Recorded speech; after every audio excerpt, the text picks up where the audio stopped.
Blossom Talk. I'm Justin Flo, and here on my channel, I talk about, you know what I'm talking about here, and that I'm going.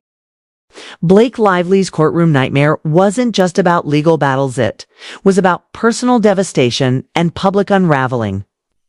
From the outset, she stood as a powerful figure, accusing Justin Baldoni of being backed by TAGPR and other entities, ALLEGEDLY, orchestrating a smear campaign that attacked her choices, her character, and her professionalism. These included harsh critiques of her marketing strategies, her selective media appearances, and particularly her avoidance of television promotions during a crucial film release. Her team painted Baldoni as a hired hand executing dirty retaliation tactics. Yet when the gavel fell and the judge announced Baldoni's exoneration, the world watched a woman unravel. Blake reportedly broke down in tears the moment the verdict was read. An emotionally charged breakdown that was as real as it was heartbreaking. What made this outcome so devastating wasn't just the verdict, was the stark contrast between what the public had been led to believe and what unfolded in court. After all, the early narrative had strongly favored Blake. The media had widely depicted her as the courageous actress taking a stand against inappropriate on-set behavior, asserting that Baldoni had crossed professional lines during the filming of intimate scenes. Her testimony was delivered with passion. Her allegations carried emotional weight, and her supporters believed her case to be rock solid. But the courtroom told a different story. Justin's legal team argued that because all of his alleged actions, even if they had occurred, which they strongly denied took place in Texas, the case lacked jurisdiction in New York. The judge agreed, granting a motion to dismiss without prejudice and accepting a request to transfer venue to the Western District of Texas. That decision alone sent shockwaves through the proceedings, shifting the legal momentum drastically. As the judge summarized Blake's allegations in his written decision, her claims read like a tragic script, dramatic, sensational, yet lacking tangible proof. Much of her argument relied on emotionally charged assertions, yet crucial evidence remained missing. Key figures who were supposed to substantiate her claims were either unavailable or offered contradictory testimonies. Blake's entire legal position began to look fragile. The turning point came when the defense produced what the media would later call bombshell evidence. It wasn't just hearsay or vague denials. It was a collection of text messages, emails, and behind-the-scenes video footage that directly contradicted Blake's courtroom narrative. These included texts between Blake and Justin, wherein she not only approved certain creative choices during the filming of intimate scenes, but actively suggested modifications to enhance authenticity. This content presented a very different Blake, one who wasn't simply reacting to boundary violations, but one who was guiding the process and shaping the dynamics of those very scenes. The defense didn't stop there. They presented video footage of Blake and Justin during rehearsals, calmly collaborating on choreography and blocking. In these clips, Blake appeared confident and engaged, not uncomfortable or passive. Her input was respected, her feedback valued, and she even reassured Baldoni when things didn't go smoothly. These visual records shattered the one-dimensional image her legal team had cultivated. For the jury, this evidence was pivotal. Legal analysts noted that in any harassment or misconduct case, if one party is shown to have participated willingly, it introduces reasonable doubt. And that's exactly what happened. Blake's own communications and behavior undermined the very foundation of her claims. Suddenly, a case that had once seemed like a clear-cut example of a woman bravely confronting toxic dynamics in Hollywood now appeared riddled with inconsistencies. Even those supporting her began to question, was there a different side to the story all along?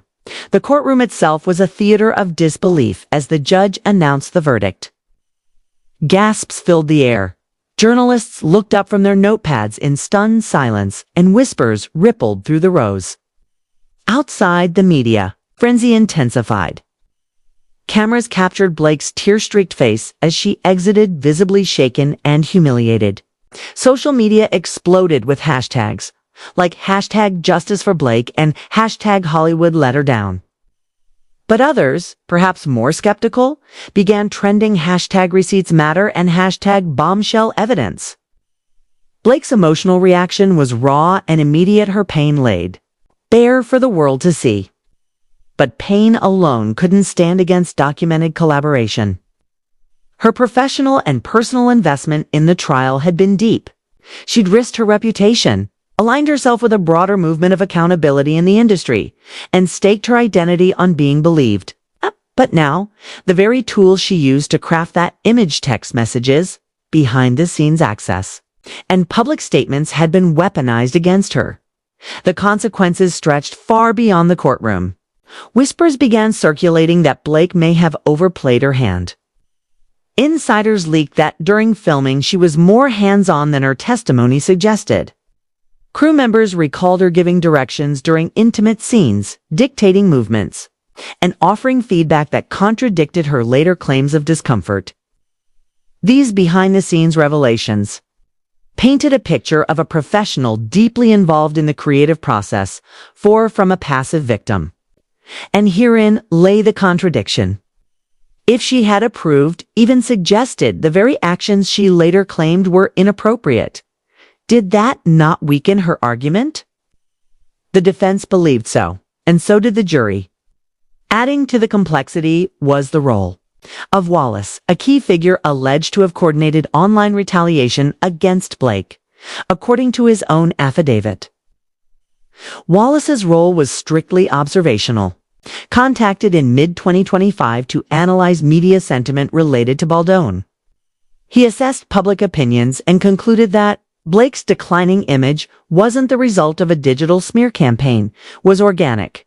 People genuinely sided with Baldoni, and Wallace advised against any intervention. He denied publishing any content or influencing any media narrative directly or indirectly. He also denied having ghost accounts, digital armies, or connections to any coordinated online backlash. Many, including journalists, found that hard to believe. Still, even if Wallace had done some minimal engagement, liked a post or passed along a comment, the bulk of the backlash against Blake seemed to stem from genuine public sentiment. Her own marketing missteps, including skipping press junkets, tone-deaf branding, and promoting her personal ventures over the film, had soured public perception long before Wallace was ever involved. Furthermore, the court noted that evidence needed to tie Wallace's actions directly to New York for jurisdiction to be valid, and such evidence was lacking. Meanwhile, Blake's case suffered procedural blows as well. Her legal team faced criticism for filing in the wrong jurisdiction, missing key discovery deadlines, and failing to produce compelling proof. One notable controversy involved a phone, allegedly obtained from Stephanie Jones, speculated to have been taken improperly. If true, this cast further doubt on Blake's legal strategy. The judge's ruling allowed her limited time to amend her complaint, but even then, only within strict constraints. The court acknowledged that Blake had been granted full access to all relevant discovery and made it clear that unless she could directly prove jurisdiction or produce new evidence, her claims could not proceed.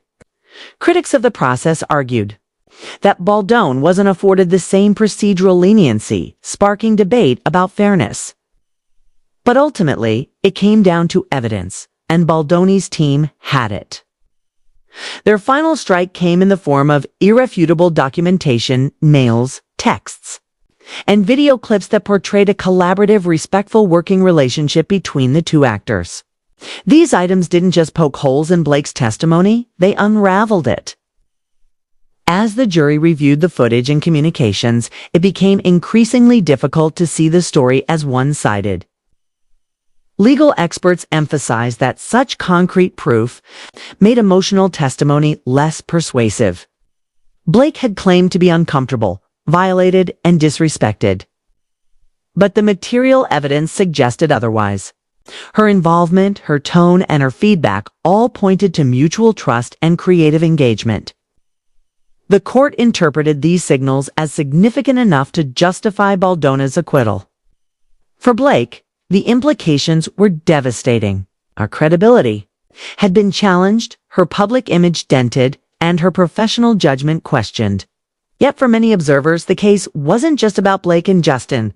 It was about the dangers of public trials, of taking sides before all the facts are, and of conflating personal narratives with legal reality. Even as the legal chapter closed, the cultural conversation had only just begun. Was Blake Lively a wronged woman swept up in Hollywood's toxic undercurrents? Or was she a powerful figure whose missteps and contradictions caught up with her? Either way, her courtroom collapse, immortalized in tearful photos and viral videos, became the enduring symbol of a trial that flipped expectations on their head. And as the dust settles, the question lingers: in the age of receipts, optics, and viral judgment, who gets to write the final narrative? The reason why I did that now so much later, and also because it took me a while, to be honest with you, it took me a while to actually get over it. In a case that shook the very foundations of trust, justice, and credibility in Hollywood. Justin Baldoni's acquittal came not as a simple legal victory, but as a complex and controversial turning point in how power, consent, and influence are perceived within the entertainment industry. What was initially seen as a straightforward lawsuit quickly spiraled into a multi-layered narrative of manipulation, questionable legal tactics, and media bias. It wasn't just a trial. It became a referendum on who gets believed, how evidence is used, and where the lines between truth and public perception begin to blur. The evidence that ultimately tilted the case in Baldoni's favor became a key talking point and a source of outrage, particularly because of how it was obtained and used. The public began to ask, how did private messages supposedly subpoenaed through shell corporations and questionable legal channels become admissible? That alone shifted the focus entirely, raising ethical questions far beyond the actual accusations. The jury, faced with mountains of conflicting data, text messages, and industry politics, began to question not only the actions of the defendant, but also the motives of the plaintiff. And that's where things took a dramatic turn. The court's final reasoning opened a door into the heart of this case, not just to the actions themselves, but to the surrounding context. Despite the firestorm of backlash from Blake Lively's supporters and many within the media, the court declared that the burden of proof had not been met. According to legal experts and observers, the crux of the argument rested on one complicated word: consent. The leaked text messages between Baldoni and Lively painted a picture of collaboration, not coercion. These weren't vague niceties. They detailed emotional beats, physical cues, had specific choreography between actors who were clearly in sync during their work. One message in particular had Lively offering suggestions about a particular scene involving physical proximity, and Baldoni responding with adjustments and gratitude. When such communication was revealed, it didn't simply challenge Blake's narrative, it dismantled it. The implication wasn't that Blake had fabricated discomfort, but rather that her discomfort, if it existed, was not effectively conveyed or identified at the time in a way that met legal standards for misconduct. Even more compelling for the jury were testimonies from the crew, some of whom described Blake as assertive and in control during filming. She reportedly made on-set decisions that influenced how certain intimate moments played out, and at times gave input on how she wanted them to feel more natural or emotionally resonant. That control, the defense argued, stood in stark contrast to her later claims of boundary violations. It wasn't about dismissing her feelings, it was about demonstrating that those feelings, in the eyes of the law, didn't amount to actionable misconduct. Still, the verdict triggered a wave of outrage that couldn't be contained. Social media erupted with hashtags, like #JusticeForBlake and #HollywoodOnTrial, with users expressing disbelief and disgust over what they perceived as a failure of the justice system to protect women. Celebrities, influencers, and even former co-stars weighed in, with some defending Blake, while others questioned her intentions. Perhaps most striking was the reaction of journalists and analysts who scrutinized the role of the media itself. The metadata revealed a troubling alliance between Blake's camp and certain outlets, especially the New York Times, which allegedly received leaks before Justin's team had a chance to formally respond. This led to questions about journalistic integrity. Was this reporting, or was it a gender-driven narrative control? Even TMZ reportedly had knowledge of subpoenas before they were officially issued. That level of coordination wasn't just shady, it was, in many ways, indicative of the larger problem: the weaponization of media narratives to shape public perception before facts could be established in court. One of the most vocal commentators was Emily Baker, a legal analyst with a large following, who had until recently remained silent. Her sudden shift, posting critiques of the legal strategy and calling out what she described as an embarrassing misuse of subpoenas, sparked a whole new debate. Some fans felt betrayed, while others praised her courage for breaking ranks and criticizing the tactics used against Justin Baldoni. Alongside her, voices like Molly's emerged, echoing the sentiment that dragging content creators and third parties into the legal battle was a terrible look and destined to backfire. And it did. This wasn't just about a lawsuit anymore. It became a media reckoning, a challenge to cancel culture, and a mirror held up to Hollywood's deeply flawed inner workings. One of Baldoni's most unexpected supporters turned out to be James Brolin, legendary actor and father of Josh Brolin, who had directed Baldoni in a short film titled Royal Reunion. In interviews, Brolin spoke glowingly of Baldoni's professionalism, work ethic, and emotional intelligence. He recalled, "Watching Baldoni evolve from an actor into a director, author, and speaker, someone focused on emotional development and advocacy. He's written books about being a man and teaching boys to face fear," Brolin said. "He's not someone I associate with the allegations made against him." For many jurors, and indeed for much of the public, that character testimony added another layer of complexity. How could someone accused of such manipulation also be the author of books on empathy, fear, and emotional growth? But in legal terms, it all boiled down to precedent and proof. The defense's strategy leaned heavily on past cases where actors' collaboration in emotionally or physically intense scenes was interpreted as implied consent. They drew parallels, citing judgments where the absence of explicit discomfort during the act itself weakened the prosecution's case. The judge, while acknowledging the emotional gravity of the accusations, emphasized that the law requires demonstrable proof of misconduct, not just perceived harm. Critics of the verdict, however, argued that this sets a dangerous precedent. If collaborative communication can be retroactively framed as consent, even when power dynamics are in play, where does that leave victims who struggle to speak out in real time? Legal experts were divided. Some praised the decision for sticking to the strict interpretation of the law, while others condemned it for being tone-deaf to the emotional complexity of creative environments. Even so, the broader implications were unavoidable. Already in a state of flux from the Me Too movement, suddenly found itself in a new gray area. Directors, producers, and actors began reevaluating the structure and security of intimate scenes. There were growing calls for a mandatory third-party intimacy coordinators, not just as a safety measure, but as a safeguard against future lawsuits. Some studios began rewriting internal policy, while others quietly postponed projects involving stars linked to public scandals, regardless of the verdicts involved.